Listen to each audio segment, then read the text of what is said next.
जय श्री राधे। जय जय श्री राधे। आज मैं आपको एक सुंदर सी कहानी सुनाने का प्रयास कर रहा हूं। इससे पहले कभी मैंने आपको कोई कहानी नहीं सुनाई, कोई कथा नहीं सुनाई। आज प्रथम बार मैं प्रयास कर रहा हूं कि कोई शिक्षाप्रद कहानी आपको सुनाऊं।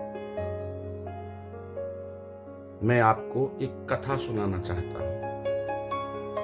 ये कथा, ये कहानी सत्यनारायण कथा से ली गई है। तुंगध्वज नाम के बड़े महान और प्रतापी राजा हैं।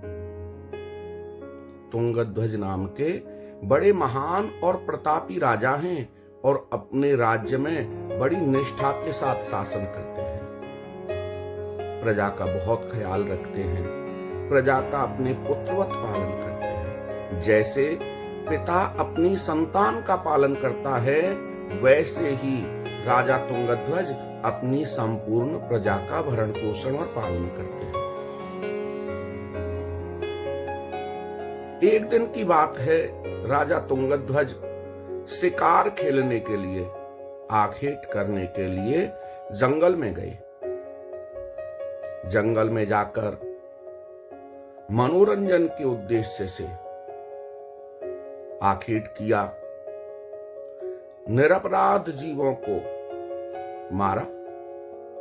आखेट में, शिकार में और कोई कार्य नहीं होता। निर्दोष जीवों का वध होता है।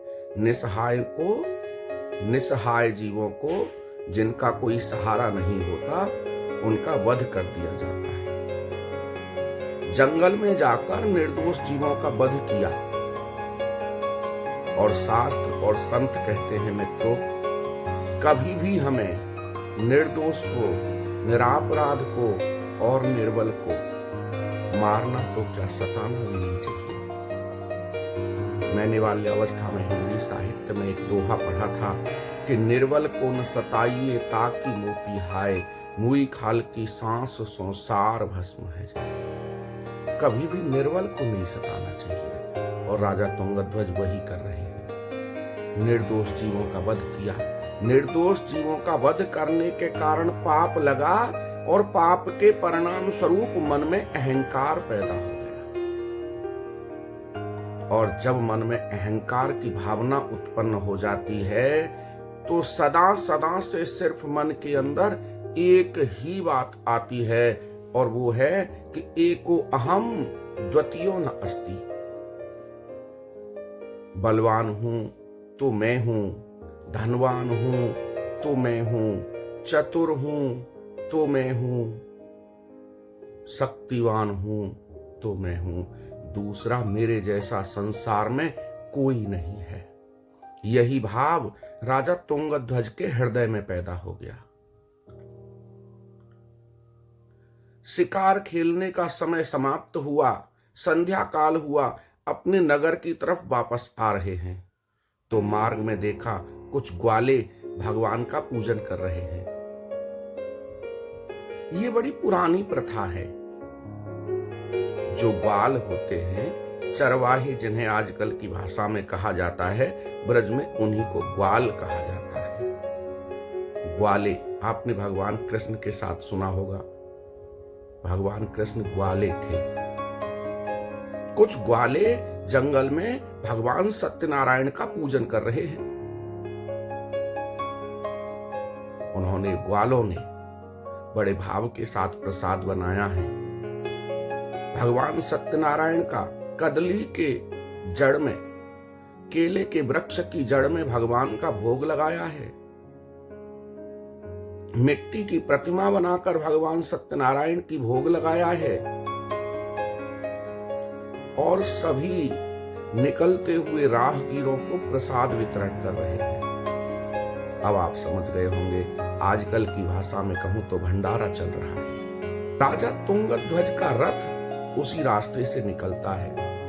राजा देखते हैं ग्वाले प्रसाद वितरण कर रहे हैं और ग्वाले देखते हैं कि हमारे राजा आ रहे हैं। जैसे ही ग्वालों ने राजा को समीप आते देखा, ढाक के पत्तों पे प्रसाद रख के, ढाक का वृक्ष होता है, बड़े चौड़े चौड़े पत्ते होते हैं, उसी पे प्रसाद रखा और राजा की तरफ दौड़ चले। हमारे नगर के राजा आ रहे हैं, हमारे अन्नदाता आ रहे हैं, हम उनको प्रसाद देंगे और वो हमारा प्रसाद खाएंगे तो हम कृतकृत्य हो जाएंगे। जैसे ही राजा ने देखा कि ग्वाले प्रसाद लेकर के उसके समीप आ रहे हैं, अहंकार बोल उठा राजा के हृदय में कि हे राजन, तुम इन ग्वालों का, तुच्छ प्राणियों का दिया हुआ अन्न ग्रहण करोगे? प्रसाद की भावना नहीं आई, क्योंकि प्रसाद की तो भावना ही मन को पवित्र कर देती है। इन तुच्छ ग्वालों का झूठा भोजन आप ग्रहण कर सकते हो? आप तो राजा हो। एको अहम द्वितीयो नास्ति, तुम्हारे जैसा धनवान तो दूसरा कोई नहीं है, फिर तुम इनका दिया हुआ भोजन कैसे ग्रहण कर सकते हो? राजा ने मार्ग परिवर्तित कर दिया, रास्ता बदल दिया, घोड़े रथ के तेज दौड़ने लगे और बिना प्रसाद लिए ही अपने नगर की तरफ आ गए। नगर में आके देखा पुत्र पौत्र राजपाट सब कुछ अस्त व्यस्त हो गया। जो मित्र राजा हैं उन्होंने शत्रुता कर ली और जो शत्रु राजा हैं उनके साथ मिलकर राजा तुंगध्वज के राज्य के ऊपर चढ़ाई कर दी। चारों तरफ से अपने आप को घिरा हुआ देख, अपने आप को परास्त होता देख, विकट समस्याओं से घिरा देख, राजा को भगवान की याद आई। हाथ जोड़कर प्रभु से प्रार्थना करने लगे कि प्रभु, मैं आपकी लीला को नहीं समझ पा रहा, मुझसे ऐसा क्या अपराध हुआ है, मुझसे ऐसा क्या अपराध हुआ है जिसके कारण मेरे मित्र राजा भी मेरे शत्रु बन गए हैं और शत्रु राजाओं के साथ मिलकर मेरे राज्य को हड़पने की कोशिश की जा रही है। आकाशवाणी हुई, तुमने मेरा कोई अपराध नहीं किया राजन। राजा पूछते हैं, अगर मैंने आपका कोई अपराध नहीं किया तो यह समस्या, ये विकट परिस्थितियां मेरे जीवन में किस प्रकार उत्पन्न हो गई हैं? आकाशवाणी हुई, तुमने मेरा तो कोई अपराध नहीं किया, लेकिन तुमने मेरे भक्तों का अपराध किया है और मैं अपना अपराध तो स्वीकार कर सकता हूं, क्षमा कर सकता हूं, मेरे निमित्त किए गए अपराध को मैं क्षमा कर सकता हूं, परंतु अगर कोई मेरे भक्तों के लिए अपराध करता है, मेरे भक्तों का कोई अपराध करता है, मैं उसे क्षमा नहीं कर सकता। तुमने मेरे भक्तों को सूक्ष्म समझ लिया, तुमने मेरे भक्तों को सूक्ष्म समझ लिया। तुम भूल गए कि प्रजा ही राजा का निर्माण करती है। और राजन, हमेशा ध्यान रखिए, कभी भी हमें अपने से छोटे, अपने ऊपर आश्रित, निसहाय, निरपराध जीवों को, चाहे वो मनुष्य हो या पशु पक्षी, किसी को भी सताना नहीं चाहिए, किसी का भी दिल नहीं दुखाना चाहिए, किसी के हृदय को पीड़ा नहीं पहुंचानी चाहिए। मित्रों, मैंने भी हिंदी साहित्य में एक दोहा पढ़ा था कि रहीमन देख बड़े नुकू, रहीम दास जी ने लिखा कि रहीमन देख बड़े नुकू, लघु न दीजिए डारी, जहां काम आवे सुई, कहा करे तलवार।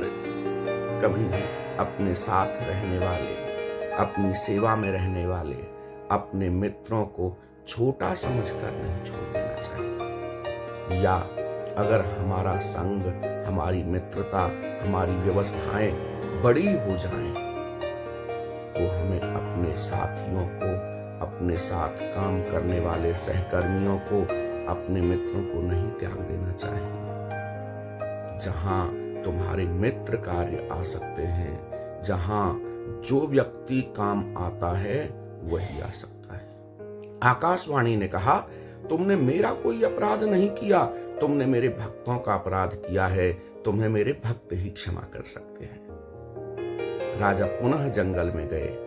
ग्वाल वालों से क्षमा याचना करते हुए भगवान सत्यनारायण की पूजा की और श्रद्धा, भक्ति और विश्वास के साथ प्रसाद ग्रहण किया तो राजा की संपूर्ण समस्याओं का समापन हो गया। जैसे भगवान सत्यनारायण ने राजा की समस्याओं का समापन किया, राजा को गलत मार्ग पर जाने से बचाया, वैसे ही भगवान सत्यनारायण आप सबके जीवन से समस्याओं का समाधान करें। और आप या आपका कोई प्रियजन गलत रास्ते पर जा रहा है तो भगवान उसे सद्बुद्धि प्रदान करते हुए सही रास्ते पर लाएं। जय श्री राधे, जय जय श्री राधे।